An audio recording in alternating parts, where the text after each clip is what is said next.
about Sarah Pierre? Hello, my name is Gabriel Anthony Pierre. Hello, my name is Christopher Matthew Pierre. And hello, my name is Joshua Michael Pierre, and we are here at our grandparents' house. Grandparents, Mr. and Mrs. Perry, who moved here in 2006 after retiring from their jobs in New York. Today we're going to speak with them separately about their childhood in the South and what led them to New York. After years of hard work and they're enjoying retirement here in Winterville, North Carolina, this is their life now. Let's go inside and find out more about their amazing point in their life.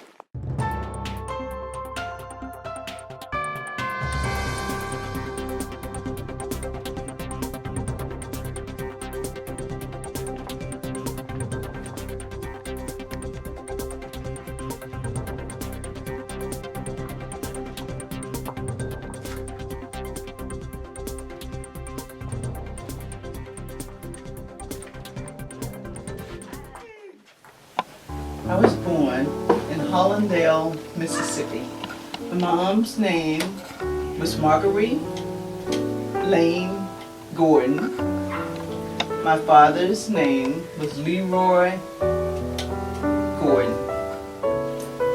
My grandma's name was Gertrude. What were they like? What were they like? My grandma was somewhat like me. She was very, she liked to do everything, have everything in order. And she had, she was a little bit taller than I am. She was probably about 6 feet tall. She had, I remember her most because she had long gray hair. When I was a little girl, my favorite toy was playing with the corn. We used to put the corn silk on the stick and pretend it was a doll, and that was my favorite toy.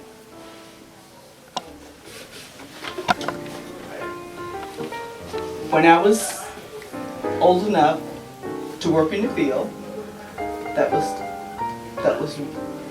we had to pick cotton and chop cotton, and the chores around the house was during the winter we had to go out in the woods and gather wood and put wood, line it up. The whole porch had to be full of wood. Other chores we had to wash and take care of my younger sisters and brothers. If you did something that you weren't supposed to do, you got a spanking. And we would have to go, when you did something, Mama and Daddy would say, go outside and get a switch and bring it here. And sometime I would go out there and get a little switch like this. And then they go out and they get a big switch. So when you went as a child, and your punishment is you get a spanking, but you have to go out there and get a reasonable size switch for yourself. Do you know what a switch is? Yeah. It's a branch off of a tree, and the leaves are stripped. And that was a form of punishment when you didn't do what you were supposed to do. I went to the church. It was one room, and that was my first school as a child. Let me tell you how I got to school. In the winter, we went to school when it was cold, and there was I think I might have told you guys the story.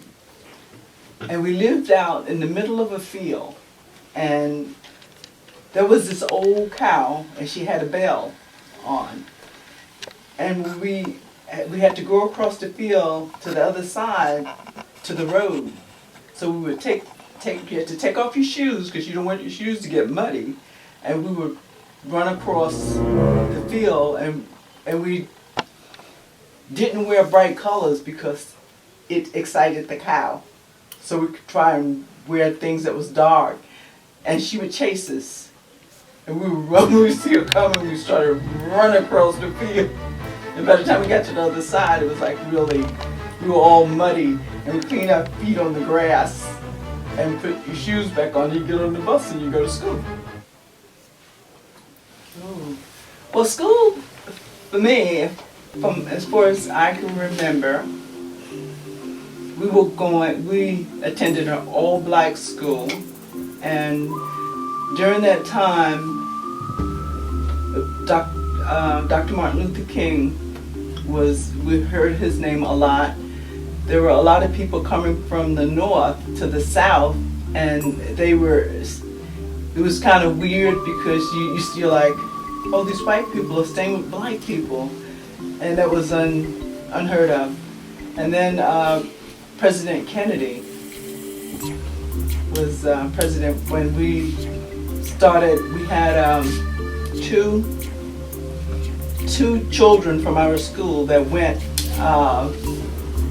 to the white school, and they had the guards and all the dogs and everything. People walked them there, and National Guard was there to protect them, and it was great. It was not good, but it was nice to see that things were changing. Why did they walk the dogs there? Why did they walk the dogs there? Why did they walk the dogs? Because to keep the Ku Klux Klansmen from attacking and hurting the kids. So they had dogs, the National Guards were there to just protect the kids. Well, Grandma never graduated high school because we had to work in the field. So I didn't finish school. Only as an adult I went. When I got to be 18, I took my high school equivalency, and from there I went on to college, but Grandma had to work and help support the family. Why didn't you graduate? I had to work. I had to work in the field. You couldn't go to school. We couldn't go. Where was field? Field? Oh, good question. Working in the fields picking cotton. Have you ever seen them pick cotton? Your grandma could pick 300 to 400 pounds of cotton a day. That's a lot of cotton. Yeah. Back in the day. What did you dream of becoming as an adult?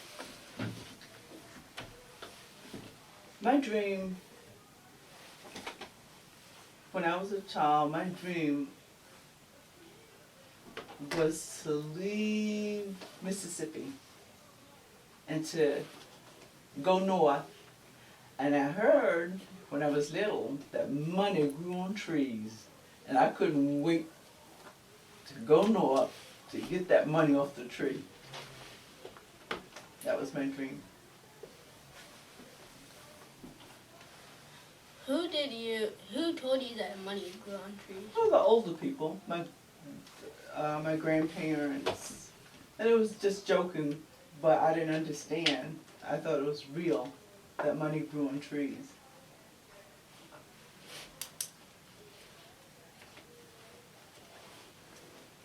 Do you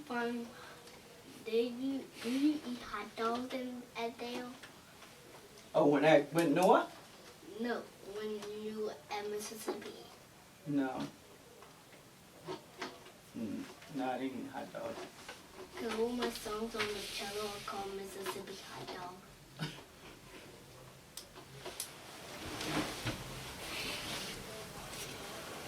Who was a positive influence in your life growing up?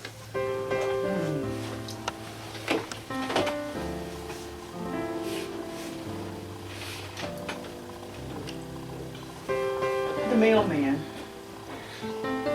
There was this mailman. He walked and he delivered mail, and I would follow him. He says, "Why is this little girl following me all over the place?" I'd be following him and telling him, "You know, Mister, I'm gonna go north. and I never remembered his name. I always called him Mister. Mister, he was like, why don't you go back home? Go home. I said, Mister, one day I'm gonna go north and I'm gonna get the money off the trees. And he probably thought I was very silly. But he said, you know, one day you might do that. You know, one day you just might. That was one of he gave me hope.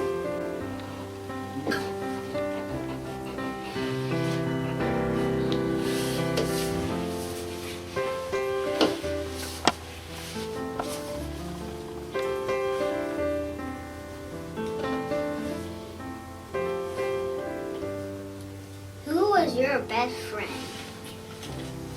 I had a best friend. I don't remember her name. I was allowed to spend the night with her, and we had such a good time. We stayed up all night and talked. I must have been about your age, maybe a little bit older. And I could see she was the only child. Her mom and dad, and you know, I always wanted to go and live with her. I said, I wish I could go and live with her, because there was so many of us. She was my best friend, but I don't remember her name. What did you eat for breakfast as a child? What did I have for breakfast as a child? When we got up, we ate whatever was available. Be it beans, we just ate whatever food that was there. It's not breakfast as you know it. Where did you get your food? We grew our food in the garden. We had a big garden in the back of the house, and during the summer, everybody go out and harvest the food and do canning, and that's what we ate for the winter. Why did you eat that? Because that's all the food we had. That's what we had to eat. How much food did you have? Not a whole lot. What kind of meals did you eat throughout the day? What kind of meals did we eat throughout the day?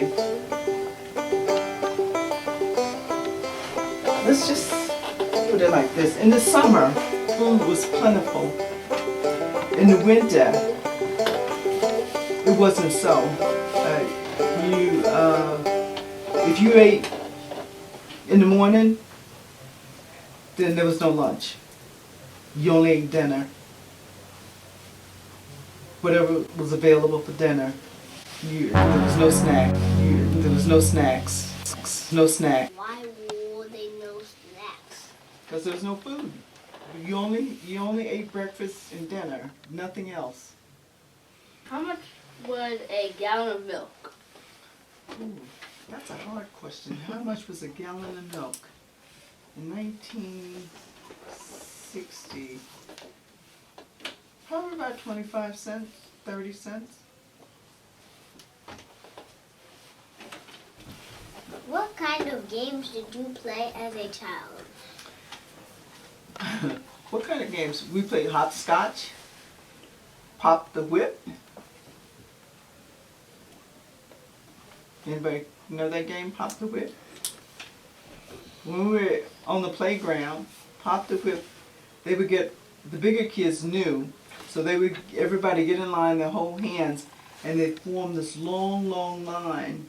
And you always wanted to be either in the middle or at the head of the game, the head of the line. And the person at the head start running, and everybody run as fast as they could, and they go around in a circle. And when they get to the end of the circle, they start to straighten out, and the person on the end gets popped off, and they go flying in the air. That was called pop the whip. How many brothers and sisters did you have? I have five. Did you all live in the same house? I have 5 brothers and 8 sisters, and we all lived in the same house.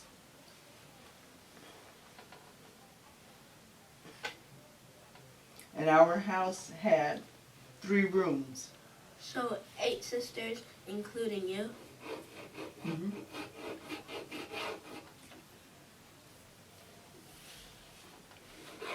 So there's 14 of y'all? Mm-hmm. And our house had 3 rooms. Where do you think all those kids slept, plus mommy and daddy? So 7 plus 7 equals 14. So 7 of y'all slept in one room and the other sleep in the other room, and some of y'all sleep on the floor, I guess. Mm-hmm. And your mom and dad sleep in the other room. Mm-hmm.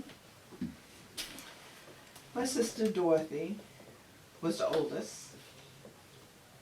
I was next to Dorothy. I'm the second to the oldest. My brother Leroy, we call him Junior. He was the 3rd one. 4th was Nellie. And then we had, Mama had Levon, and there was Bill, Murray,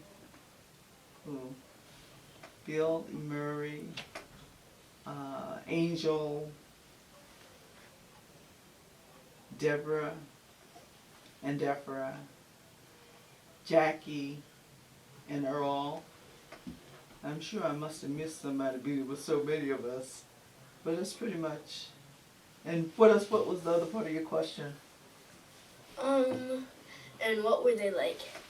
So, Dorothy was my oldest sister.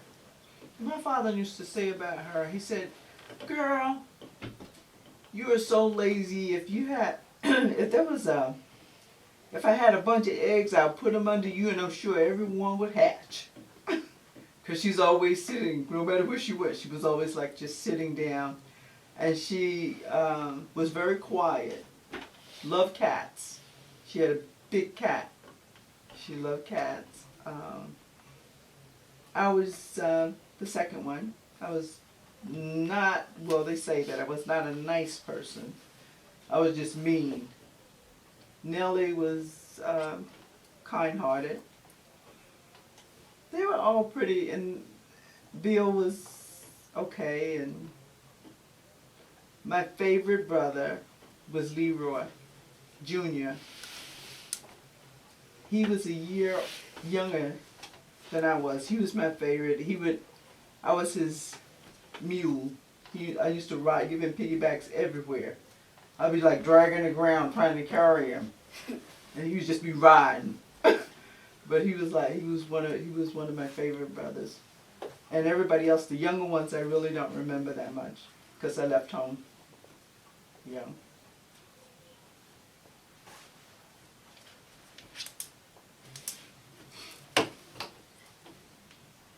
Who was your youngest brother? Who was my youngest brother? Earl. Earl was my youngest brother. I played a little bit of the piano. I played the organ. Tried to play guitar. What else? I must have been about 18. I was fascinated with music. I like music. My dad had a car. It was 1957 Chevy. It was white and light blue. And I remember the very first time that he took us for a ride in it. You know, he was like Grandpa. Oh, you know. And I was in the back seat and I got car sick. And I puked all over the car, the back seat. And he was very upset. He was pretty upset about that. But yes, we had a car. We were sharecroppers. First, we lived on a plantation. Does anybody know what a plantation is? A plantation is a place where you're living, somebody else owns, but you have to work for that person. It's he is the master over all the little houses on that plantation. It might have been about 13 or 14 houses on the plantation. And on that plantation, that's why we had such big families. They were encouraged to have lots and lots of kids. And the reason they have lots and lots of kids in order to work the fields. So most of them, we had one family that lived on the corner of us. They had 19 children. They had 19 children. We were the next largest family. But we had nothing. In round about, I want to say 1958, sharecropping came in. Do you know what sharecropping? Yeah. Sharecropping is when you are given a piece of land and you work the land and you make the money, and throughout the year what happened is they have a store that you go in, you buy your food and whatever else that you have, and what they do, they kept a ledger. They write down everything that you get out of the store. So at the end of the year, which is December, we used to all meet at the church, and we would pray that we will have actually made just enough to cover our debt, or we're not going into debt for the coming year. But at the end of that year, we go down there to settle up. They said, see how much you owe him and how much money you're going to get, and for the holiday. And he'll say, well, you know what? You owe me $300. You're back $300, so we get nothing. Then we start all over again. So you have to start. You want the kids to have something for Christmas. You have to spend the money. And most of the time we got for Christmas is every child got an apple, an orange, and some candy. And that's what sharecropping is. You always stayed in debt. What kind of bathroom did you have? We had an outhouse. You know what an outhouse is? No. An outhouse is like the bathroom in there, but it's outside. So at night, we had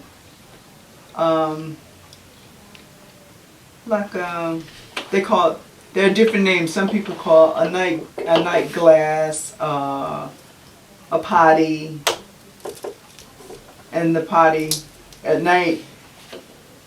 If you had to go to the bathroom, everybody was trained that and during the day you did all your business outside. At night you only could do number one in that potty. You cannot do anything else because you have to get up and take it outside. And there were snakes and everything outside you can't see. So you were you allowed to use that, like make number 2 outside? Yeah, you could go outside and use it. Nobody wanted to go outside. Have you ever been outside? Well, no. It is so dark that you can't even see your hand. If you put your hand up like this, you wouldn't be able to see it. That's how dark it was out there. So nobody wanted to venture outside. And it's not like now. They had snakes, they had bears, they had all kinds of things that you were afraid to go out there. They dug a hole in the ground and they built a little house around it and they put a little seat over it. And they had a door, so you go in, you close the door. And some of them, there was 2 seats. You have one over here and one over on the opposite side. And my sister and I, we would sit there and talk outside. It was cool.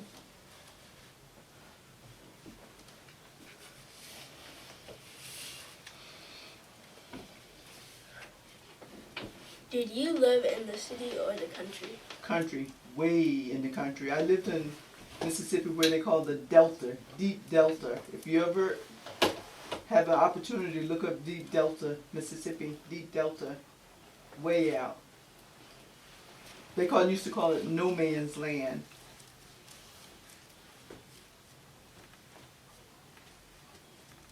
Because it was so far out. Mm-hmm. It was so far out.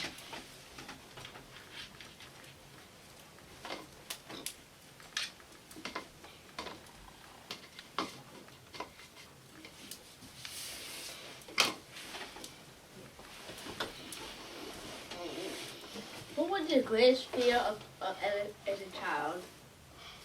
Oh, my greatest fear.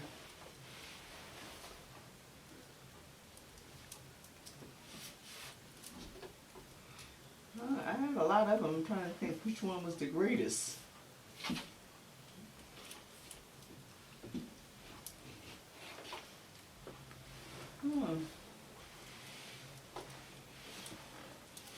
My greatest fear. I know. One of them might sound kind of silly. I was afraid. I used to be afraid about when I looked in the mirror. It was always, when I looked in the mirror, it was always like I'm looking at somebody that I'd never seen before. And I was afraid that it really wasn't me.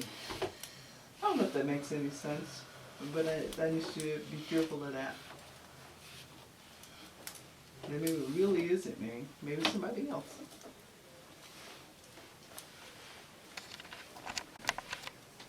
Where did you go shopping for your clothes and food?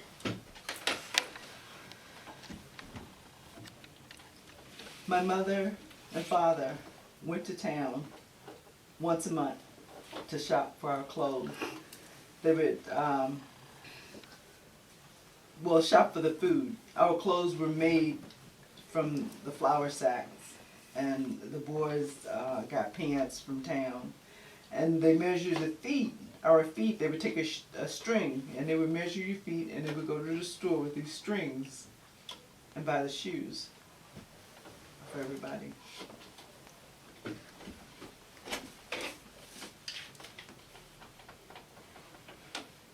How far did you have to go to get to the store? It's about 30 miles from where we were to Hollandale. Did y'all have to walk or take a car? We walked. Walk? Mm-hmm. How long did it take? 30 miles, continuous 30 miles. Of course, they hitchhike too. You know what hitchhike mean? Yeah. If a car's coming, you put out your thumb, and somebody will pick you up and take you to town. Sometimes there are people, somebody with a car. We didn't have a car during that time. Somebody with a car would pick you up and take you to town. But most of the time, you start walking. Maybe you get a ride, maybe you won't. It'll take all day. You start out early in the morning. And you do not walk poking around. I mean, you're really walking. Because if you walk 4 or 5 miles an hour, you do the math. How long would that take you? If you walk 4 or 5 miles an hour,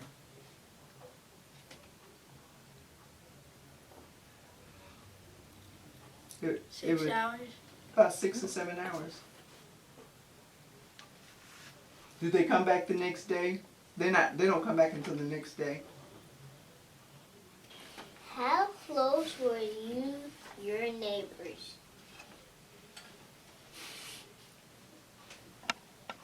When we lived on the plantation, we were very close. It's like the houses like they are now, but it's not like they were like 1-2 room houses. Later on, we lived way out in the country. If you came down that road, all you would see was one little light, and that was our little light that was shining. We didn't have neighbors that were very close. We had our cousin, Uncle Whit's children. He had about 12 or 13 children, and we used to all walk to his house on Sunday, and that was about 10 miles.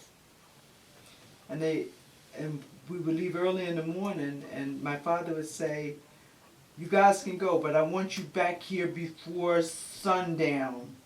You know what sundown means? When the sun goes down. Yeah, before that though. So one Sunday, we went to Uncle Whit's house. We had a good time. We all played together, and we forgot about the time and how long it would take us to get back. So we ran part of the way. We walked and we ran, and we got to this bridge, and we would have made it. We got to this bridge, and we saw all these snakes laying across the road, and they come out when the sun starts to go down. And we were afraid to go across, and we stood there and we were crying, because that meant that you have to go get your own switch if that sun goes down and you weren't not home. And I remember this truck came, and he told us, "White guy, jump on the back of the truck and I take you across the bridge." He took us across this little bridge, put us off, and we ran home, and it was starting to get dark, and we knew that we were going to get it. What did the roads look like?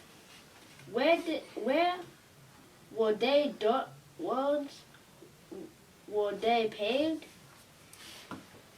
The roads, they had some paved roads in town, only in town.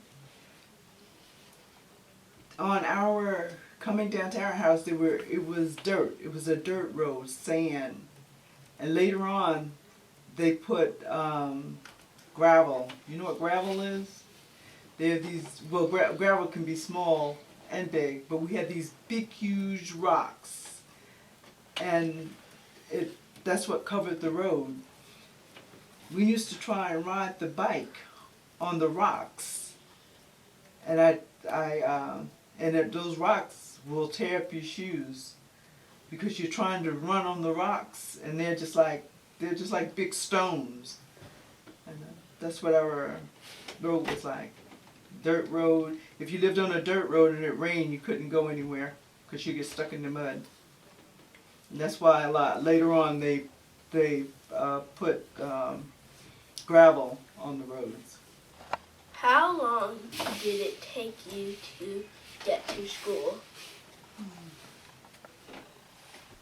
Because it took us at least an hour, hour and a half, because we couldn't go to the white school. We had to bypass that school and go to the all black school. So that was like an hour out of the way. So we would bus from our neighborhood to another area. Did you go on vacations as a child? What's that? Vacation? Ooh, no. We went in the field. A vacation? Well, you can call it a vacation. A Sunday was a vacation. They let us be off on Sunday. So we were glad that we were off on Sunday. No, I don't remember.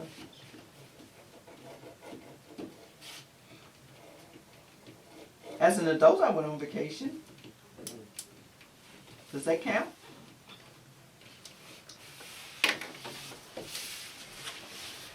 You know, we used to travel. We used to go to Chicago, back to Mississippi. Did you have a telephone in your home? No. Mm-mm. How did you call people? I was going to say that. How did we communicate? You didn't. When I left home, they didn't have a telephone, so there was no way for me to communicate with them. What about payphones? They didn't have a phone. They didn't have a payphone.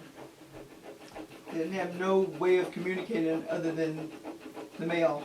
Was there electrical in your home?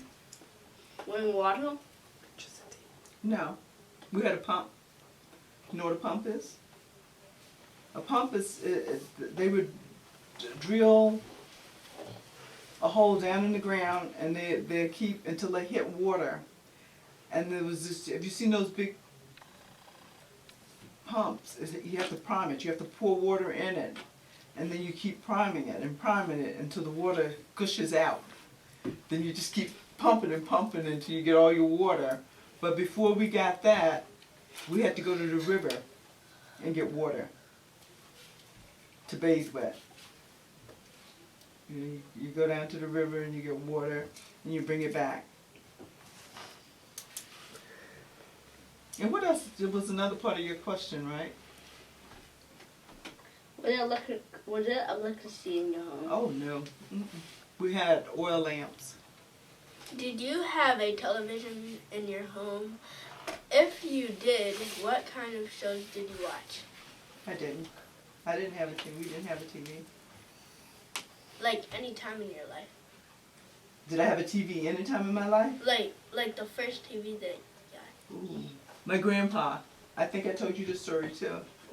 My grandpa when we used to go to visit him, he had a black and white TV, and we used to call it pay TV. Everybody, you had to keep your quarter, and it took a quarter for a half hour.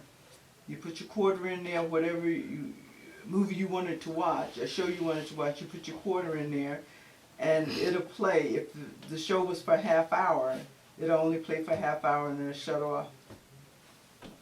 And the reason they did pay TV is it was to pay for the television.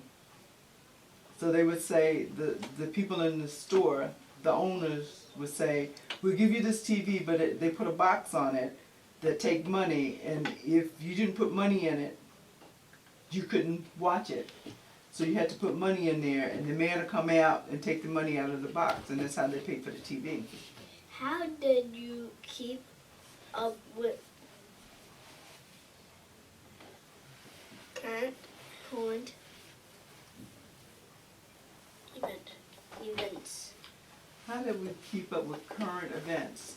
Current events was like your neighbor.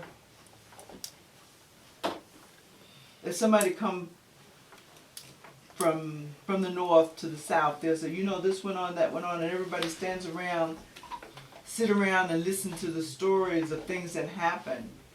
And then when they leave, we pass it on to the next person. It might that current event might have been 5 years ago, but that's how everything we got was late, because we didn't have a TV and didn't have no means of getting it, and it was late by the time we got it. How was your home warmed in the winter? We had a wooden stove, a heater. What's that? A heater is a big stove that you put wood in. That's why we collected the wood and filled up the porch so you can put it in the heater, and you turn it on and it keeps the whole house warm. So you use that oven to cook your food too?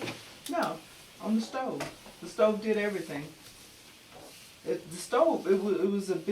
was a stove, and on the top of the stove, it had like burners to put food, to set the pots on. And on they call it the pot belly stove. The belly was big, and they had the top flat surface to put your food on. But it kept the whole house. It did a lot of things. It kept the house warm, and you cooked on it. What was your first paying job? What was my first paying job? I was a waitress. And what other jobs did you have? I was a waitress. I was a waitress. I was a sleep-in maid. I was a hat maker. I made hats at the hat factory. And then I had another job where I worked for the mentally ill, and then as a nurse. Sleep-in maid. Anybody know what a sleep-in maid is? Mm-hmm. A sleep-in maid. I was responsible for taking care of 3 very, very spoiled little kids. That was my job. I slept in, and they paid me, and it was a 24-hour job. You go there, you stay there. When I first left home, that was my sleep-in job, and I stayed there 24. I didn't know anybody. I had nowhere to go, and that's where I stayed and took care of them. Why and when did you move to New York? Ooh. I'm going to say this, but I don't want... When I left New York, when I left for New York from Mississippi, it was a lot of things was going on. The civil rights movement, Kennedy was assassinated that year, and things was just bad. So I got a bus ticket, and I came to New York, and I got a sleep-in job, and it was just, things started to kind of reshape for me, my life. And it was another part of your question. What was it? Why and when did you move to New York? I left Mississippi in 1965. And for a better life. When did you get married? I got married. Ooh. When and where did you meet? Grandpa and I met at the nursing home. We were both working at the nursing home when I first saw Grandpa. Where did you get married? Where did I get married? I got married at Evergreen Baptist Church, and we had our reception at Miss Farrow's house, a friend of ours. Did you go to college? And if so, what college did you go? What college did you attend? Yes. Suffolk Community College. Yes, I did go to college in Suffolk Community College in New York. What did you enjoy doing for fun after moving to New York? Riding a bicycle. I like riding the bicycle. I like to crochet. I like playing the organ. What's crochet? Like, it's something like knitting. But in knitting you have just the one, but crocheting you have the two. I used to make the little blankets. Made a lot of those. What was it like in New York as accomplished compared to where you used to live?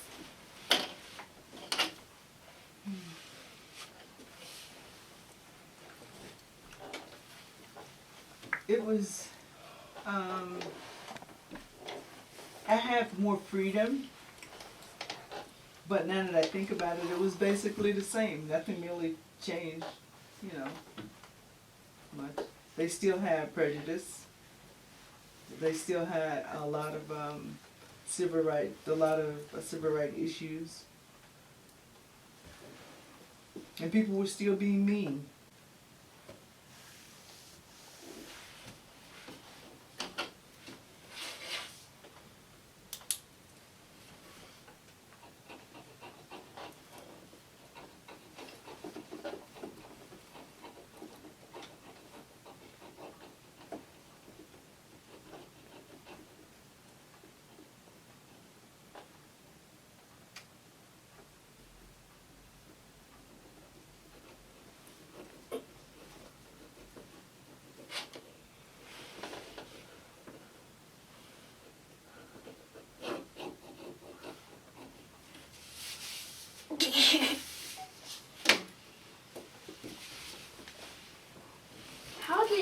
find work after moving to New York?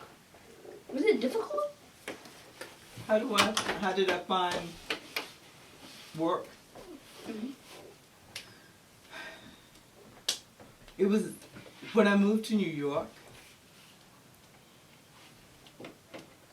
When I came to New York, I came to New York on a sleep-in job. So a sleep-in job, the work was already provided for me. The family was already waiting for me to come and take care of their kids. So those 3 years that I stayed with them, it wasn't difficult. When I left there and went out on my own, working in the hat factory, that was difficult because I had to learn how to do simple things like write my name a lot better where they could understand it, because I didn't know how to do that at first. So yes and no, it was difficult to get a job because I couldn't, because of my education background, I didn't know how to fill out the application for a job.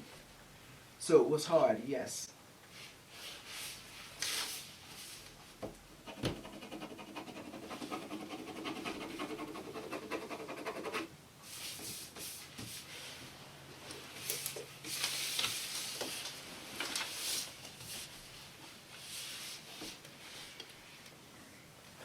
When did you purchase your first computer? My first computer was 1980. It was in the 80s, early part of the 80s. I don't know exactly what year. It was the first Apple computer that came out. I wish I had it now.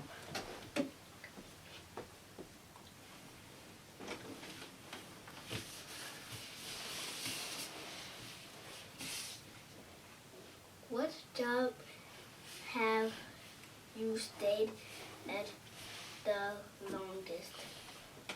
I'm sorry? What job have you stayed at the longest? Long Island Developmental Center, Suffolk Developmental Center. I stayed there 21 years. What? Excuse me, what is that? That's in Long Island, New York. It's later called Suffolk State, Long Island Developmental Center. It changed names a lot, but I stayed there the longest. When and where were you born? In Edenton, North Carolina, out in the country in Bell Alley. One thing, my grandmother was Lizzie, like a lizard, Perry. My grandfather was John Perry. I believe I have all that correct. I may have to make a correction on that, because during that time we didn't have that close connection. We weren't driving cars then. We was in a muling cart. You sit in the back of a cart and you ride from one area to the other. And we were 6 miles in the country, and you only saw each other maybe once a month, if that. And the only time you see each other then would be at church on Sundays.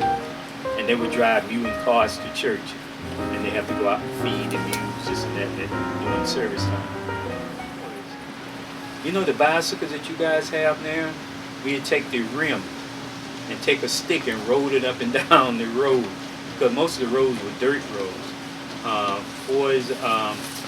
What was my favorite toy, you say? Whatever was available. We didn't have toys of us then. And you only get toys once a year, and that would be at Christmas time. And with the funds and money that we had during that time, that wasn't the thing. Most of it was work. You play with whatever. A dog, if you had a dog, you play with him. We used to play marbles out in the sand, shooting marbles. And we used to play another thing, looking for doodlebugs in the ground. Take a stick and go around, doodlebug, come out of your hole, like that one. If you can go back in that time, we had to go out in the woods, cut down trees. We didn't have gas heat or all of that during the time. We had they used to call it a pot belly heater. And that's what you put the wood in, like we barbecue now. That was a heat thing in the house. Chopping wood, I think that was it. That was some of the chores. And drawing up water for night, because we didn't have running water. We had to draw up water and put it in a pail for night. And basically that was it. They used to call it a switch.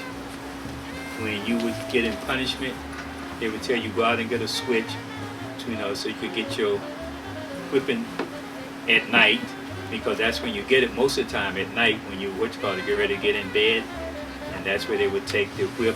They didn't take a stick now, they would take something like, it was nothing like this. You get the skinny one. The very skinny one is like a rope. When they hit you, it will whip, it will wrap around you, it would sting. But that was punishment. We didn't have any, well, we're going to turn the TV off. We didn't have no TV. We had one radio, and we had to put our hand behind it to get sound, because it wasn't that great. It was just only AM, no FM.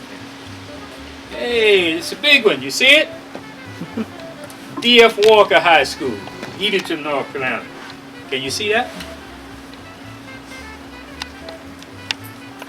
Okay, and that was the school.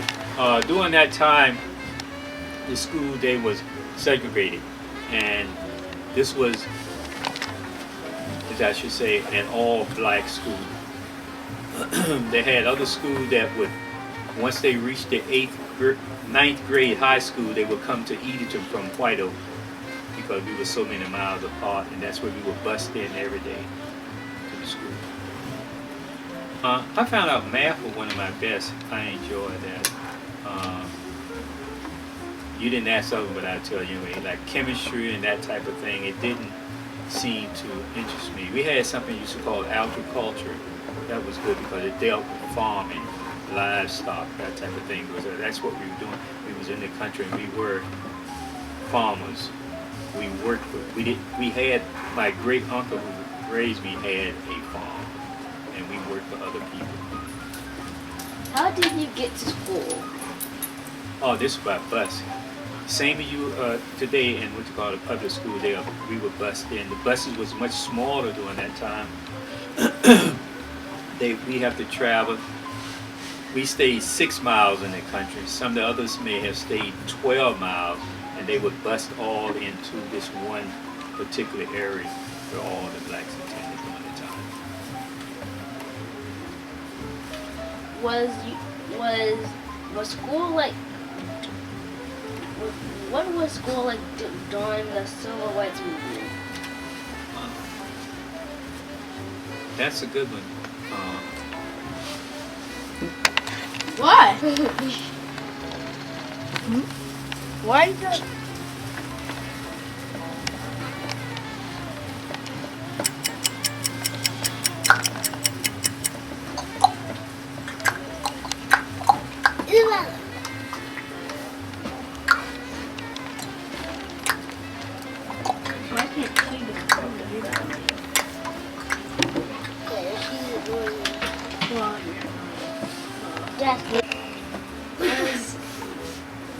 What was school like during the Civil Rights Movement?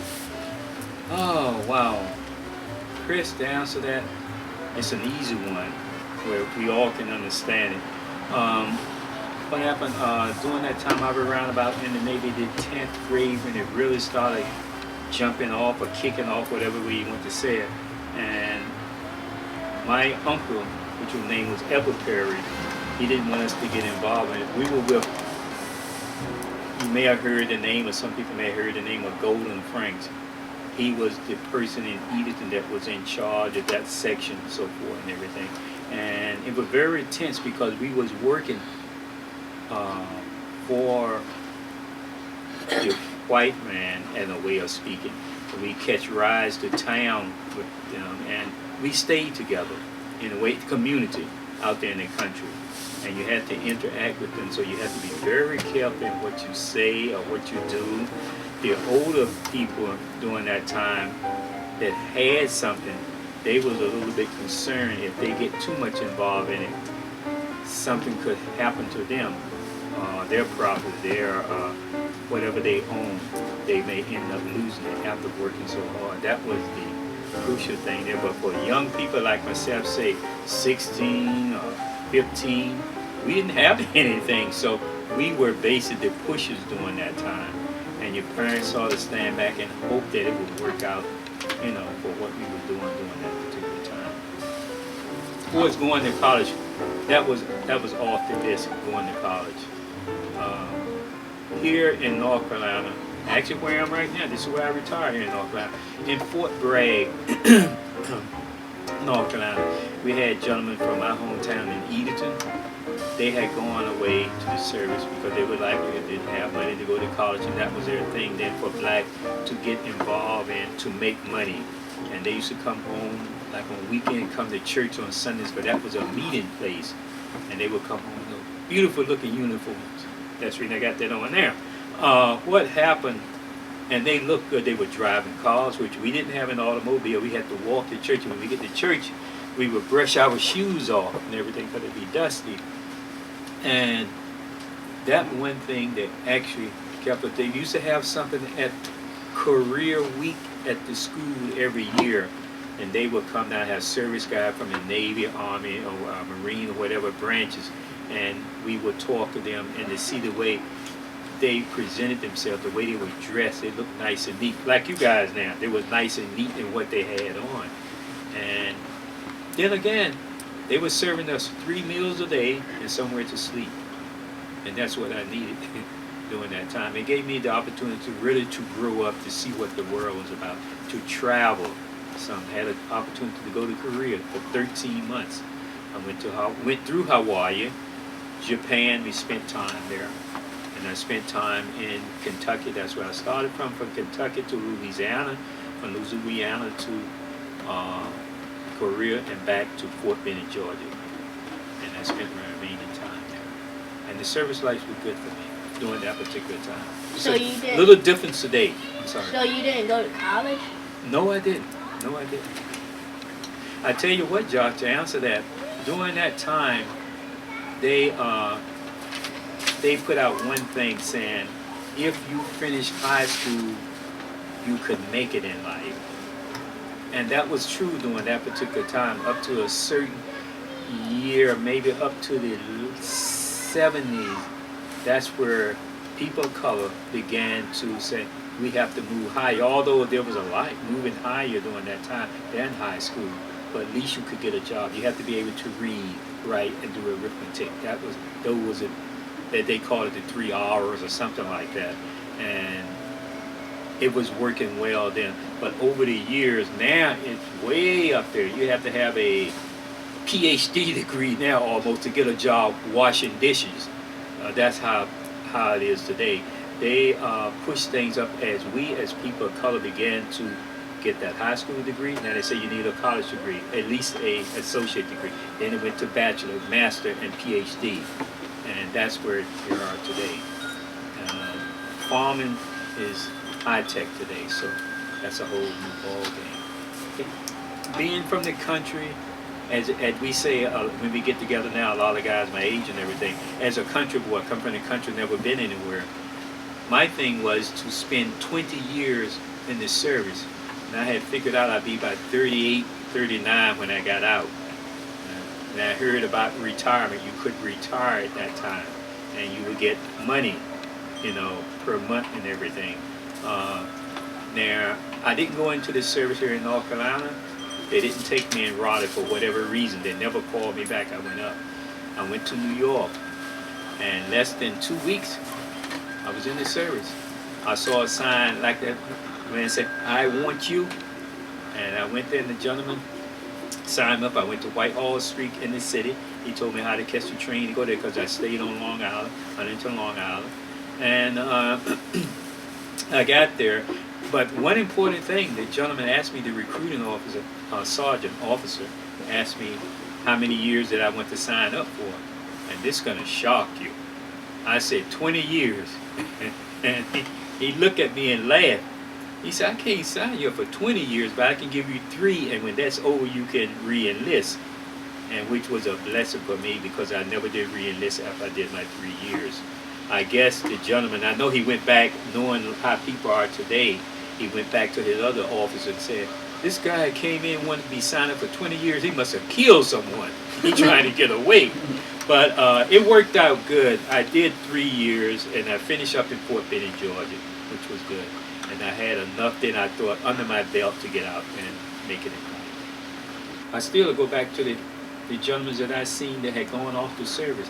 They was the one who pushed me because I saw what they had, they was getting, achieving in life, and I felt as though that would be good for me. If they could do it, I could do it because we were all from the same neighborhood and background out in the country, out there in Valhalla. And they just showed me that they was doing things. They would seem to be happy when they came home. They were smiling, they were laughing, they weren't crying, they blew like, oh, this the old job and anything. They seemed to be smiling and happy, and they was traveling.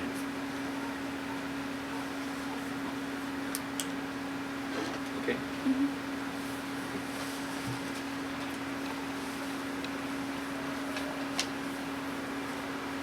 Who was your best friend? Wow, boy, that's a hard one. I flipped that back on you. Who's your best friend? But to find who was my best friend, Dan or Nair? Dan. Okay, we had during that time. It's hard to say because we was over there, we was out there in Valhalla in a little area that we worked together and everything. We had quite a few.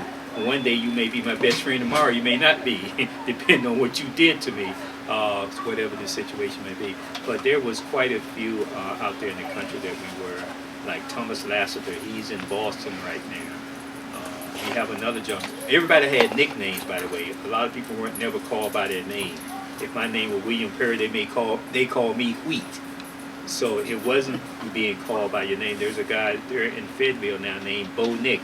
He was the only one out there had a automobile. His grandparents bought it for him and everything. And we used to ride to town with him. That's 6 miles. And but there was quite a few. W.K. was one of them. He's in, by the way, now he's in Atlanta. John Isaac William, he's right here in Greenville where we are. And then I had his other brother, which is in Virginia now, where you guys are. Actually, he's out there in Virginia Beach. That's my homeboy. You remember we met one? My homeboy. So he's there on Virginia Beach now. And those are basically the guys that was in the neighborhood. We all was buddies. If we get a drink or something, we would share it. You know, because we didn't have that type of money. We ate whatever was there. It may have been cornbread in the morning, leftover from last night, whatever was available. And there was something then that I didn't like it. My great aunt that raised me, they called it clabber milk or something like that. I may be pronouncing it wrong. With that, with cornbread and stuff. Now we did have sausages once in a while and some bacon once in a while, but you have to remember, we was cooking on a wood stove, not an electric stove, or not a gas stove. It was a wood stove, so you have to get up early in the morning to get the thing started to heat up. So difference. I would like for you to see a picture or something like that, but it was entirely different. And we didn't have heat throughout the house. It was one heater. And that was like in the dining room, that pot-belly heater.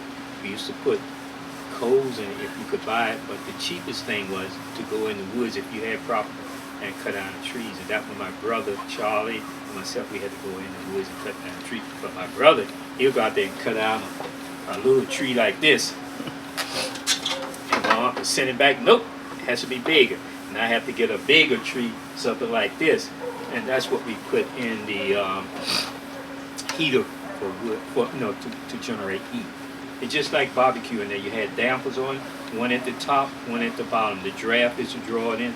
The top is to close it off to keep more heat in. But when you open it up, that's when it got too hot in there and let some of the heat escape.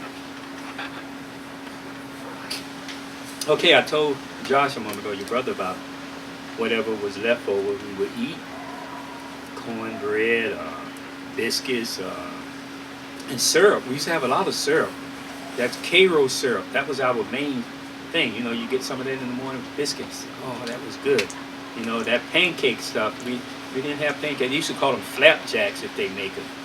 You know, they used to make them from scratch. They didn't go to the store. There was no Walmart. You go to the country store where you were, and the gentleman would put it on a little tab because we didn't have money to pay then.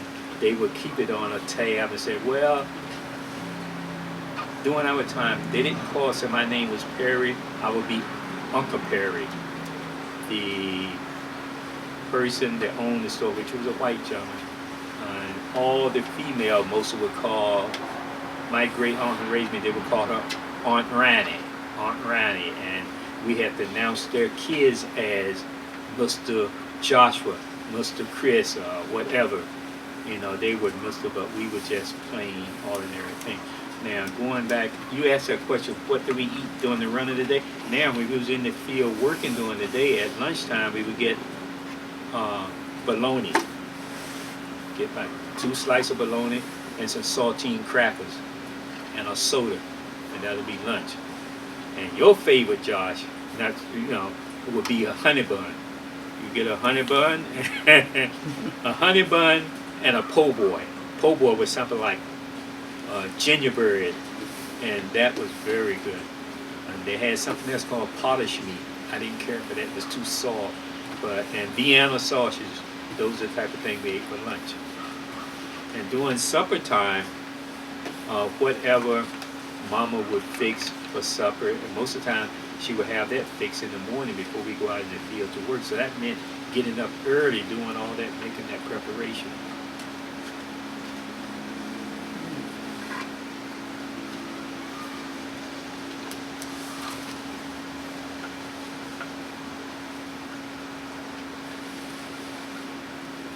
How much was a gallon of milk? I really couldn't tell you, but we never bought milk. I can't recall buying milk. The gentleman next door had a cow, like in their yard, and what happened, they used to bring milk down at times, but I'll be honest about it, I didn't like it, I didn't drink it, because these things are wild onions, because that's what they was eating, and the milk smelled like wild onion. My great aunt, they would give it to us, but we got rid of it because we just couldn't drink it. It was something. We didn't go to the store and get no milk like you guys did. Nope, there was a thing under which it was. Okay, Isabel?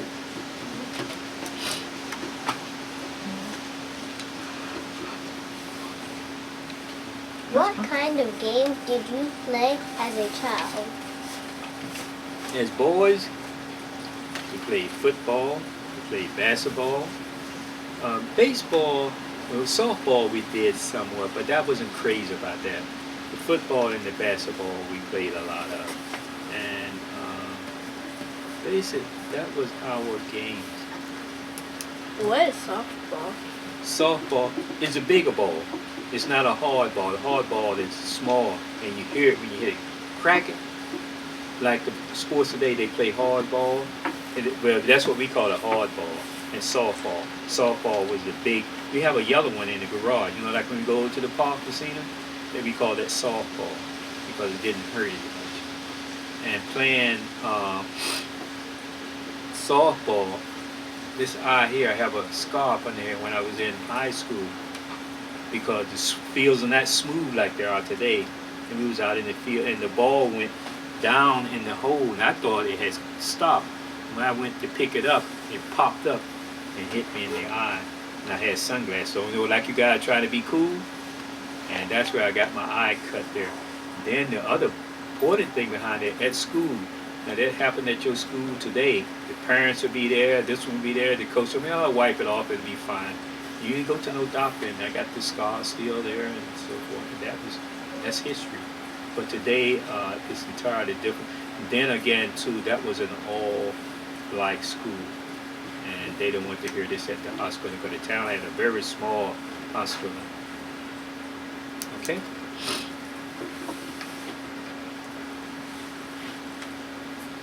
How many brothers and sisters did you have? Did you all live in the same house? Okay, Isabella. I'm gonna try to work on that one. I'm gonna have to chop it up a little bit. I hope you understand. Now, my mother, father, they was never married. First of all, we was given to our great aunt, which her name is Mary Harris, and they didn't have any kids. My uncle, he had kids, had 2 kids, a boy and a girl. Jack Harris and Martha Harris. Martha Harris went to New York. Only seen her once in my life, and they just disappeared. She did, but Jack, I saw him several times. And by the way, I like Jack Harris. He was it. He was a sharp dresser. But he stayed in Norfolk, by the way. I think he was a cook in Norfolk, and he stayed in Norfolk. When he come down, he had the Stace Adams shoes. He had the tie, the hat, and by the way, he always chewed that gum. He was something else. Jack, he was very, I called him the sporty man. Now, when you said dressing, and you didn't speak about dressing, but dressing, I talk about that. I like the way he dressed, and that's one thing I always admired about him. When he come down, he was well dressed. Like you are sitting there now, George, with your suit on, this and that. He had his hat, and during that time in Norfolk, Virginia, that was by being at a seaport town, and then like ships and so forth. That's where all the major ladies' clothing came out in seaport town, like Norfolk, Virginia. We used to go there once a year because my great uncle had a little bit of money, and he was blind, by the way, too. Now, how he went blind, I couldn't tell you. No, during that time, they didn't discuss medical things, the family or what and everything. But he used to get someone to take us to Norfolk every year when school would open, and we would go shopping. I assume it must have been on Church Street because that's where most of the blacks hung out during that particular time. And what was your question? I think I saw they got off a little bit there. Did you live in the same house? Oh, sisters and brothers. Okay, we get to sisters and brothers now. Okay, there's my oldest brother, Charlie Perry, which has passed away. Then I was next, William Perry. I understand I was told there was a girl between me and my sister Alice May. Now, 3 of us stayed in the same house. Charlie, myself, and my sister Alice May, which stays in Edenton there. Since we all didn't have the same father, now there was another set of Perry, which was on my father's side. They stayed in Wildcat, which they still are over there now, in Wildcat, right there in Edenton. Now there's about Barbara Ann, Patricia, Ella, Butch, which has passed away. And, oh boy, I almost called his name. We are not close family now because there's a lot of things I didn't know, but there are quite a few. Now I have another sister which stays in Trenton, New Jersey. Now you guys don't know, but Jen, your mother, know her well. And that was it. There's quite a few. You have to count them up. I think I lost count. Okay? I have a sister by the name of Lula May and Josephine. Josephine has passed away. Lula May stays in Crestwell right now here in North Carolina. But that's what happened during that particular time. Say they would,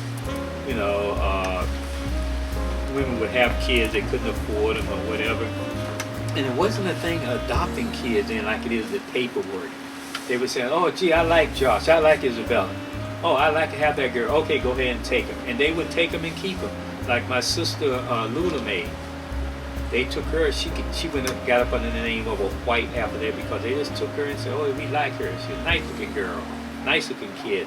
And the older people would take them, and they were raised by them. But like I say, today it's different. You have to go through the adoption thing, so forth, and everything. And during that time, I think it was better for kids than because somebody would take you in. But today, it's a hassle. And most of the people today say they don't want to get involved in that. It's too much of a hassle. Charlie Perry, which was the oldest, he was there in New York. That's how I got to New York because he went to New York first. And That was a thing in the South. If one move out from the house and they leave, they would make a path in a way of speaking for their brothers and sisters to come that direction if they chose to go that way, if they were going to go other direction. But most people, I'm going way out on it, most people from here in North Carolina, they would either ended up in Philadelphia, New Jersey, and New York. Some got towards Boston. And the reason for that, it has to be a one-day drive because you weren't allowed to stay in hotels during that time. Hotels or motels during that particular time. So whatever you did, wherever you were driving, you have to do it in one day. If not, you just have to sleep in the car on the side of the road. So, well, now Charlie Perry was the oldest of all. I was next. I gave it a moment ago. Then it came Alice May, Bula May. That was all of us right there together. And the other extended family, Butch was the next oldest. Barbara Ann was next. Ellen was next. Patricia was next. And Randy, that was my brother there, Randy Perry. He stays in Eaton also, right there. And then the last of the Mohegans was Lois. They're in Trenton, New Jersey. Like I said, we basically all have different, a lot of us have different fathers and different mothers. It wasn't like some things like that happen today. Okay, Gabe, I'm ready for the next one.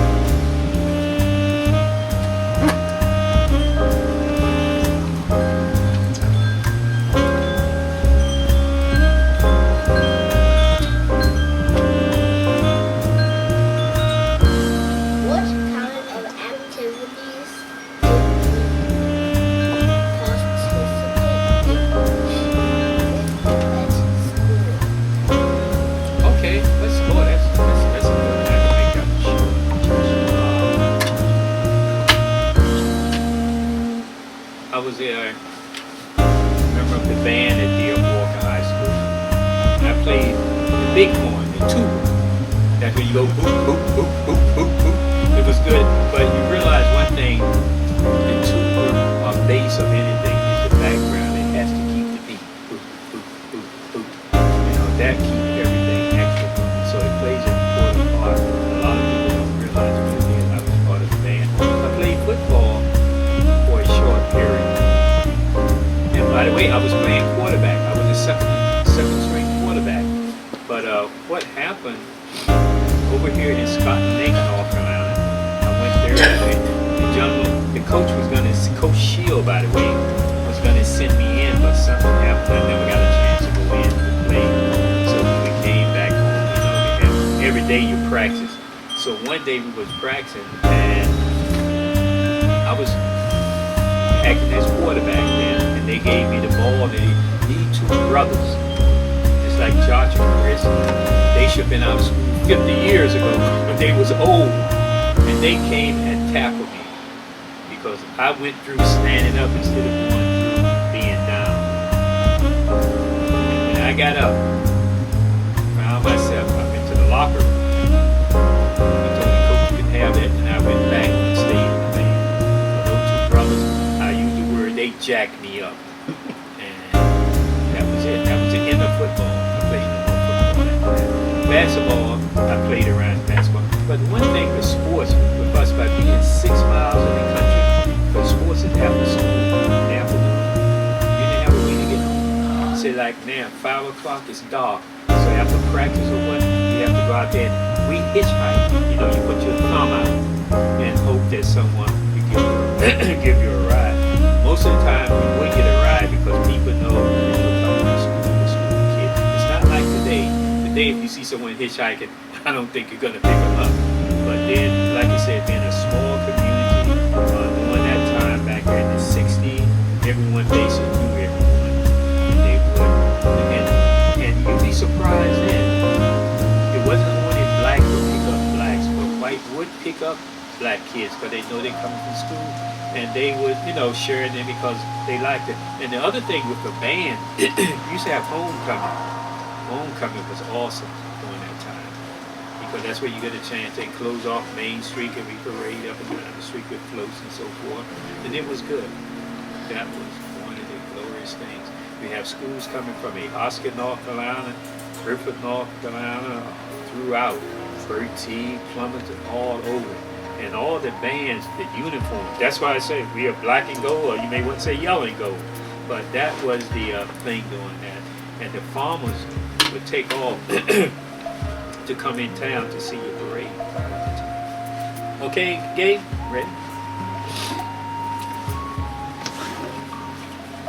No, they didn't have a car. They were doing the same thing that we doing, hitchhiking. And most of the time, the female would look for a guy who had a car. And that was the reason why, as a man, they always wanted to have transportation so they could go to pick up their girlfriends or wherever they were going. But the answer is no, they didn't.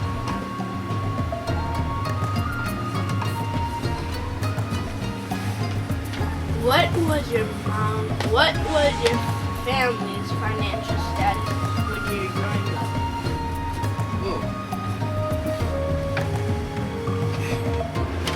It was from day to day, really, Josh.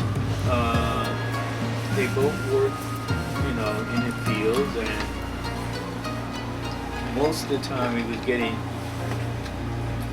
the man would get maybe $3 a day, depending on what type of work he was doing, and the female, depending on what she was doing, they were picking beans, cucumbers, or whatever it may have been. I don't know how much they were paid. But that's one thing parents, adults tend to discuss with kids about money, how the money, you never hear them talk. We didn't hear them talk about it in the house. And most of the time, the man was in charge, control of the money. And that's the reason a lot of our people today of color lost their property because they didn't tell their mate what was going on. Anything happened and they didn't know. They didn't know anything about paying taxes or none of that. And a lot of property was lost. I learned that over the years since I got of age. I would say Mrs. Lowe, she was the one that failed me. I failed in 7th grade. I spent 2 years in the 7th grade. Myself, I wasn't the only one there. It was all of us, a lot of guys sitting back and talking. So that's why it's important. All four of you right there. Pay attention to get as much upstairs as possible. You have plenty of time to play, to do all that after school. When it comes to transfer, do your homework, this and that and everything. Very important because, well, I wasn't necessarily playing when we left school. We had to go to I know you guys have activity here and there, but still you have that. You just have the advantage of the things that we didn't have. So I would have to maybe cut out a tree for bark with that plants. But still, it was my favorite teacher is no matter where. He's a favorite teacher that I looked up to and like the way they were. The way they treat us, the way they treat each other. So that's very important. Some teachers, just put it like they was mean. And I don't think they should have been doing where we were at that time, where they used to be, and now they are. They forgot about this.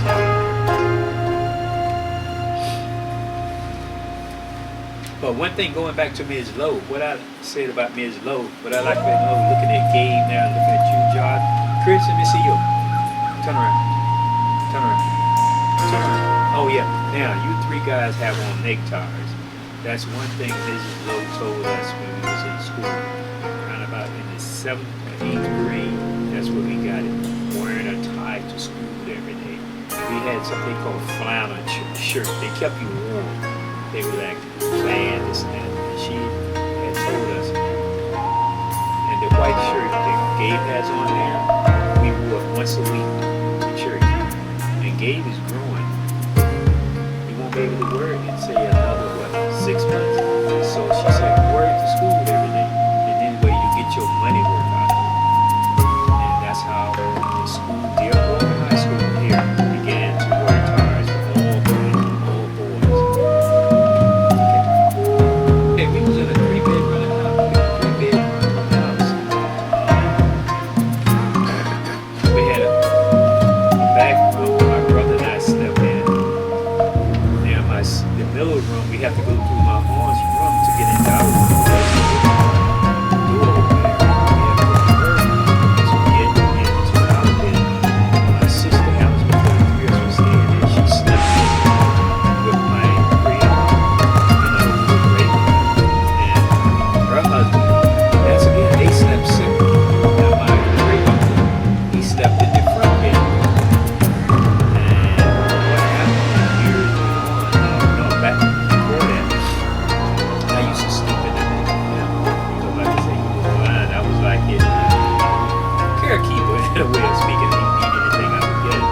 in there, you sit down. You don't be playing in there, Gabe. You go in there, you sit up. Then I think Mama had that plastic on the furniture because once she bought it, that was it. Buying no more. And that was one of the things. And that's what. And later on, we got I think after. I call him Daddy, which is my great uncle. I call him Daddy because that's the only man that was in the house. We got an oil heater to heat up the living room. Boy, that had to be a special occasion. You just didn't heat that up every day. That's when the preacher or somebody would come over you and heat that up, and you sit up in there. So the tank was on the side of the house, got a but it was a 5 house. We had a back porch.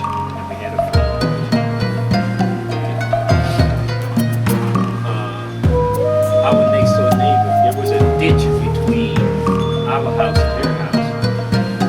So they didn't dig a hole to set their toilet on. They set it over the ditch. So that's where the feces and everything went into the ditch. And when we go over to their house, we have the wood right next to the house. In the summer, it just smelled.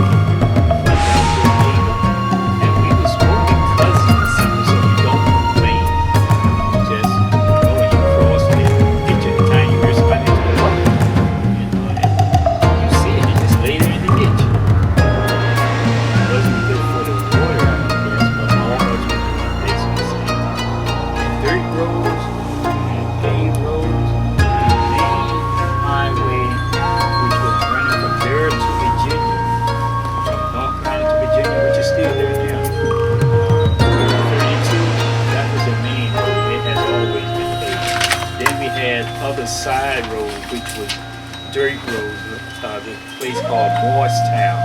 It was a dirt road, and but now it has been paved over the years. But we did have a lot of dirt roads. A dirt road leaving from 32 going up to our church. So the church set way back off the road. That was a dirt road. We didn't call them road, we called them path during that time going to the church. But we did have dirt roads. We had a lot of them. 6 miles. I'm gonna let you calculate it, but you up to date on math and everything. 6 miles. School bus are traveling at 35 miles an hour. Now that you guys do the math, okay? That's how long it took to go to school. Plus you have to stop in between to pick up other kids. And one of the other good part about that was the bus, as you got of age to get your driver's license. I like that part because that's part I wanted. Kids drove the school buses on that time. Say, Josh, when you get 16 by 17, you're in high school, you get your driving license, and they had someone to come down to take a test, you take a road test. You can drive the school bus. If you get a school bus in your house, you try to, if you got brothers and sisters, try to keep it in your house because that was like $30, $35 a month that you would get. You didn't have to go in the field to work after school. I was fortunate. My brother had his license. He got a school bus at the house. So when he graduated, I was old enough. So I took the school bus. I drove the school bus for I think it was 2 years. And that was $35 a month. 30, I think it was $30. That was good. I could buy my lunch at school. I could do this and that. I could, my friend, we could go out, and have a good time and so forth. So that was good. But I learned about vacation after I got in, finished high school, got into the service. They was giving in the service, you would get time off doing every 30 days you could accumulate so much time. But I never heard the word vacation. During that time I was growing up in high school. We celebrate Christmas. That's when we got that one bag. Let me explain it to you. Each kid would get a bag. You get an orange, apple, and which they smell good then. The apples and oranges don't smell like they did during that time. them too often. But then, oh, it smelled good. And grapes and raisin was another big thing we used to get. Oh, they were good. There at church, whatever church belonged to, they would give out bags at Christmas time, whatever day it was. They came to decide that we're going to have a Christmas party together for the kids. And we would get a bag, brown bag, and get the nuts in it. So, all types of nuts, pecan, walnuts, whatever. We had one nut in Brazil nut, it had another name. I couldn't tell you the name of that one, but it was another name. We didn't call it Brazil nut because it got that name because of the walnuts.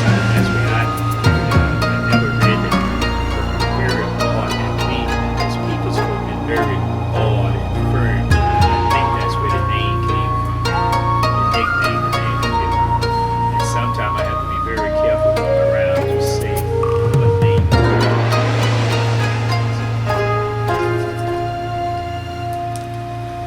No, we didn't have telephones on that time. You holler from one house to the other. Hey, Jack, come over here. For his telephone, they even go further than that. You would write letters. See, during that time, writing was very important. And writing, the penmanship, so they'd be able to understand, like a person in New Jersey, New York, or something, you write them. And by the time they get the letter or whatever, it's way outdated.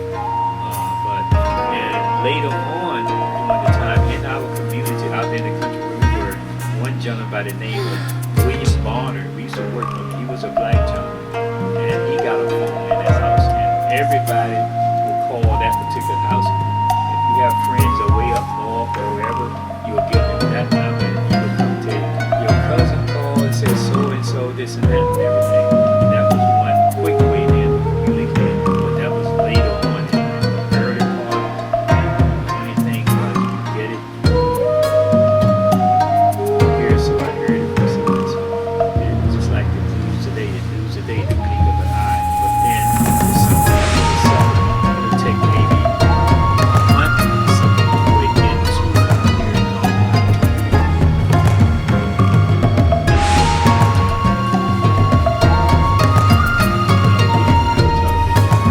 All the things the neighbor had a television.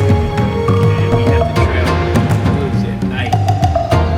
We had a bad dinner.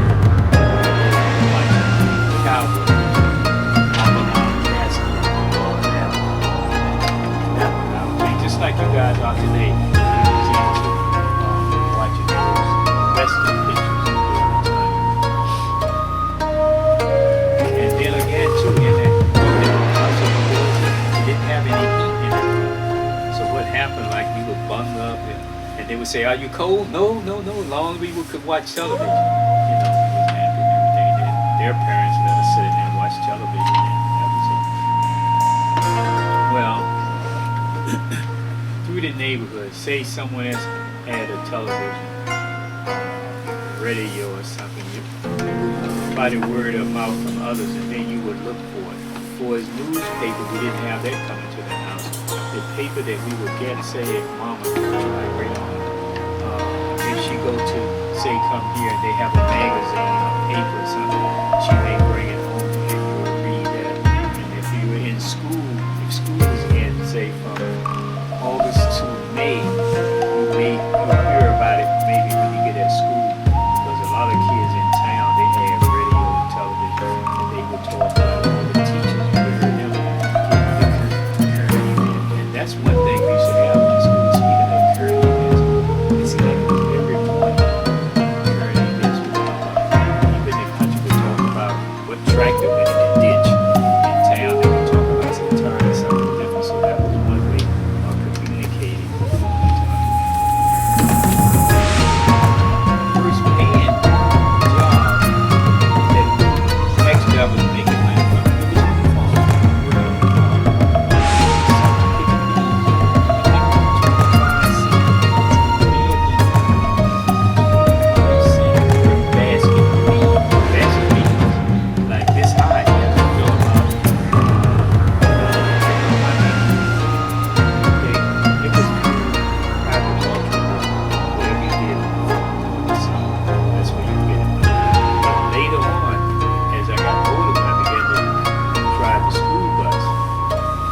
that's where I used to come to Virginia. Some school kids of age, the parents would let us go there and we would work on Virginia Beach. I used to work on, if I'm not mistaken, it was 17th Street. There was a restaurant there I used to work at right down by the bus station on Virginia Beach. You work there from time school is out from May up until the last of August. And during that time, you would buy clothing. Like you guys have clothes, we were old enough then. The money that you make during the summer, you would purchase your clothing for the winter to go back to school. And one good part, like a watch, because most of us didn't have watches out there in the country. And everybody, all the boys, they have to have a watch to impress the girls or impress whatever. But when you get back next year in school, all this be sitting in class, everybody got the watch on, and all you hear is tick, tick, tick, tick, tick, because the watches were so loud, and everybody just laughed at each other. It was fun. But that was working on Virginia Beach was one of the things. I think what was your question that got me? I gotten off. Oh, I did. Okay, but that was it. Working on Virginia Beach, and now I got a chance then to eat hamburgers. Oh, they were good. Hamburger, because I work in the kitchen. I was a dishwasher. So that's what most of between dishwashers, bus boys, and all of that work in was cleaning. Anything that has to do with, we weren't cooks, because most of the cooks, like my uncle, I would say my Uncle Jack Harris, they were cooks during their time on any of those restaurants or what in Norfolk, Virginia, Hampton, or whatever. That was their job. They was top, and they used to wear those big high hats during that time. Now you don't see that anymore, but then you could recognize the cook. And you have to be in tight. If the cook said do something, you do it. Because if you didn't, the cook would feed you good. We'd get all the good hamburgers that you want and everything. That was good. Year of 1963, in the month of September, because school, no, not September, I'm sorry. It was about the middle of August, because it was about time for school to open here then. And I wasn't in the service. They wouldn't take me, like I had told you earlier, in Raleigh. And I wasn't going to work on the farm. I wasn't going to college, so what was I going to do during the winter? And I had finished high school then, and like I think your father told you once, a bird sitting in the nest, they have kids, and at a certain age, birds got to fly away. And that's what I had to do. I had to go out on my own. And I went to New York because my brother was there. And that's how I got into the service. I saw that sign saying, I want you. You see that on the sign? And that's how I got in. And that's how I got to New York. I went into service, spent 3 years there, came out and came back to New York.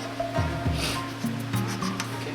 And the rest is history. I met your grandmother and my wife on a job. We were working some jobs. During the time we didn't ask for it, so we may have done this. I was married at the time I met her. And I was father for the girls. That's when I met you. I got a divorce. And I met her. We was at Huntington nursing. That's how we met. But she was on the second job. Her second job, that was my second job. And that's where we met. And this is where we are today. 43 years. Yesterday. Where did you get married? In Huntington, Long Island, we got married in a church. It was,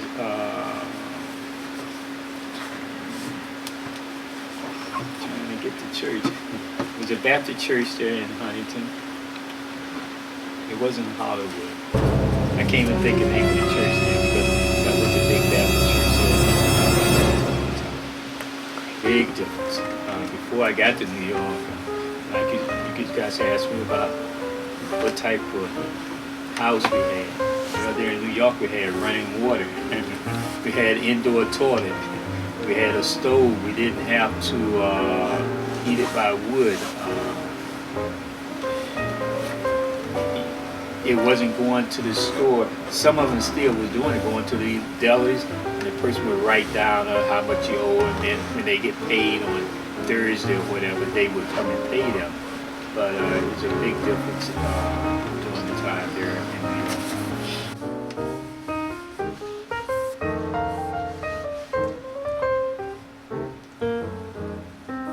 Did you keep in touch with your friends? Yes, here and there. I have a big phone there. I just got a new phone. I have all the friends, most of that I deal with. I call them from time to time. And that's a good question, because during that time, you would like to know what your friend is doing. Say one may be in California, one may be in North Carolina, and like you asked about the homeboys. That's what we call ourselves, homeboys. You know, how they're doing, the ones in Virginia. And when you see them, you'll be so happy to see them. And one of the good things about when you see them, you want them to be doing well, not down. That was one of the important things. And you laugh and talk about the past and what you're trying to do. Now, the one in Virginia Beach, June, he taught me something. At least I know we forget it. He told me how he had gotten his home there in Virginia Beach. But he got big tall posts. He had an old Mustang. And he had it in the garage. And he said that's what he did by not buying this. And he kept it in the, after, because he became, I think it was a principal in the ROTC, but he went to college at the State Teacher College in Elizabeth City. Principal. And from there, went to ROTC, where he served in the service, and not that much. He did go to ROTC, and was it mandatory if you attend ROTC, you have to go to the service. That I can't really see either right now, but he taught me something about towards then saving to get to where you are. You have to have some type of goal. And he was older than me, maybe 3 or 4 years older, and could have been a bit older. And he was from Bad Hallett, and that's one thing he taught me to save, and that's what I did. And from the first marriage to the second marriage, we sort of set some type of goals. It was an Apple computer. Almost want to tell your mother to answer that. No, we got it, and it never did work right.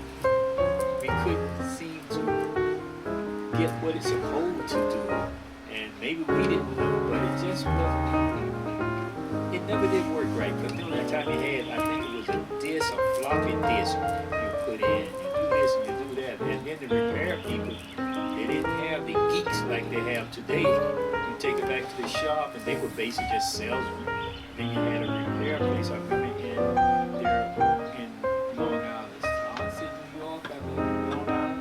We used to take it. That's where we got the first computer. It was a hot thing, though. It just didn't work out.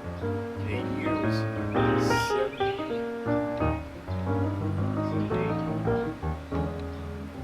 Somewhere up in there. Well, Apple came out. That's where we got our first computer. So it could have been in the 80s.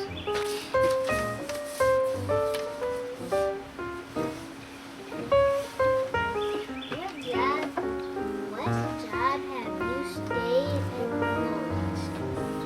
Oh, I brought it out to show you. 1 second.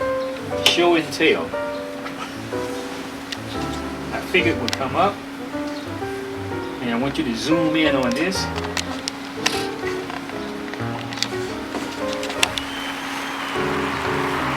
Huntington Hospital.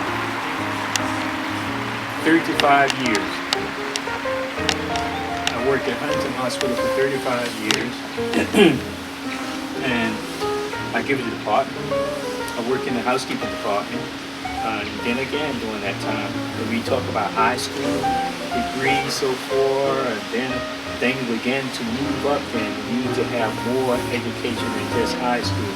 And then if you was swift enough with the mouth, you could make it throughout, and depending on where you were. And then it was something like too, certain people, nationality, they still put there and put that brick on you and sort of hold you back. You know anything? If you know anything about horse racing, you hold the horse back, don't let him go. You need to let him go, and they would have that bridle like still holding you back, and you would get, but you couldn't get to that main thing, job that you were looking for, up on that high step on that ladder. You would get just enough to survive, and then by two people getting together, you could sort of elevate, but save. Don't be a free spender. Towards take a vacation, you take one vacation a year, and you have to plan that very carefully during the time when you did take vacation. Most of the time, you end up staying with a relative, and this way you wouldn't have to pay for what you call hotels or motels during that time. And if you have to pay for that, that was rough.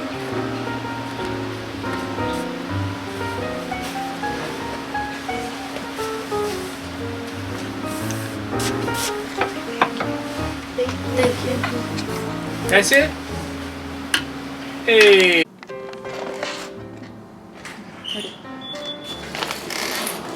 Okay. This is a house that are in North Carolina, Edenton, North Carolina. That's my great aunt actually who raised me. And those are some of the kids. I think they were my niece from New York, my brother during the time. And that's the house that we were raised in, the second house. This is the house that had shingles on it. Okay. We was talking about before, and that's one of our niece. All right. This is in Edenton, North Carolina. We are there by the hospital, I believe. The hospital is in the background. That's my brother Bush had passed away, his name from back in the day. This is our Edenton, North Carolina, out in Valhalla, the house that I was raised in again. And that's my great aunt, again, who raised me. And that's one of my brothers, Charlie. They was there during the summer. One of his adopted kids. Is this the same house? Mm-hmm. Yep. This is my great aunt again, there in Valhalla, where I was brought up in. She's ready for church, sitting there waiting with her legs crossed. It should be maybe in the year of 19 something, I can't say exactly what, 70. And that's a picture of the Last Supper in the back. She liked that. That's one of her major things. This is the house again where my sister-in-law and my brother's to the right, sister-in-law to the left, and we're sitting out on the porch and with all the kids that they came down, and Margaret's sitting in the middle. That's doing one in the summer. I can't give you exact what year it was. Ready? Yes. Okay, that's me, Mr. Perry, William Perry. To the left, that's when I was wearing a trench coat. I can't give the year of that. And this is to my right. This is later on in the years. You'll notice I got stepped up a little bit with attire and so forth and everything. That's the way we dressed. And I even had an afro during that particular time. This is my brother Charlie doing his graduation year of 1962 or 1961. One of those years. That's our beautiful house again, and that's my aunt that raised me sitting there again with one of the kids. It's the same summer, but just a different picture. We were interested in taking pictures in, and that's it.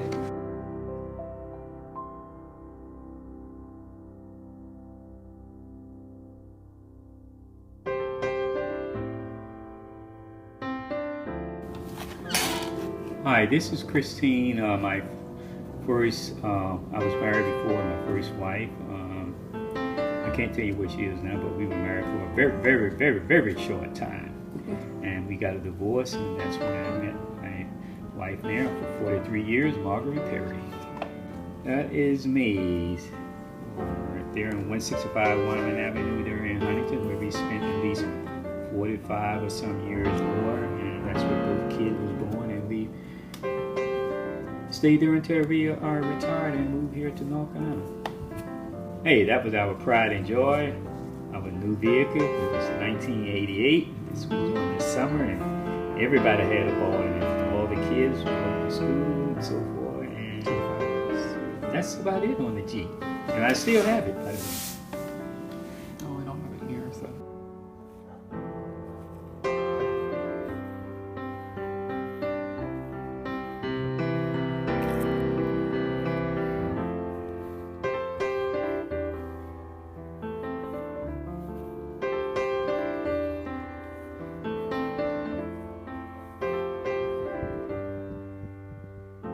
This was our pride and joy.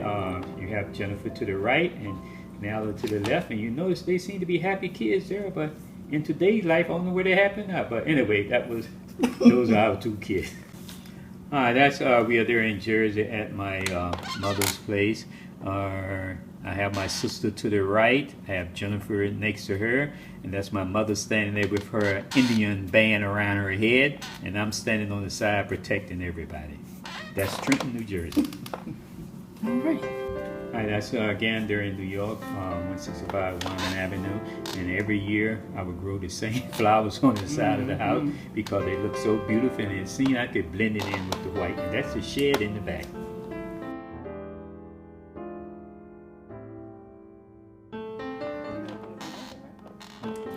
All right, this is 165 Wyman Avenue again, and you will see before and after.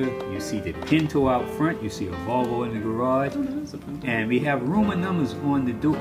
It was the first year that I was in Northport, Long Island. It's a sleep-in job.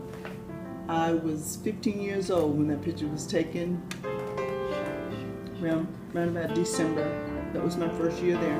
Here in the spring, it was an Easter. I'm standing out in the front yard of the Krugers. That was the name of the people that I stayed with and took care of their kids. At my friend's house, she had had her second baby, and I'm holding the baby. I was 18 years old, and yeah, it was a good, during the spring, it was a beautiful year. The year 1969, that was my very first car. I was 19 years old. I was so excited about it. My first job, my first car, great year. 1969, I was out in the woods and I found a little kitten, and I brought her home and I bottle fed her and I named her Mabel, and she was with us for a long time. This is the first dog. Her name was Sherry. She was an old English sheepdog. We loved her, and she loved to ride in the Volkswagen. After Sherry, we got Jay. He was a black lab. This is my father, Leroy Gordon. He was just recovering from the stroke that he had. He passed away in 1987. This is my. It's on my budget. This is my mother, Marguerite Lane Gordon. This is a picture of her when she was sick. 1993. She passed away in 1994. This is me in 1991. I was graduating from the School of Nursing at SUNY Farmingdale with an associate degree. This is here in North Carolina, 1047 Vicksburg Drive. That was one of the years that I grew collard greens, which looked like elephant ears.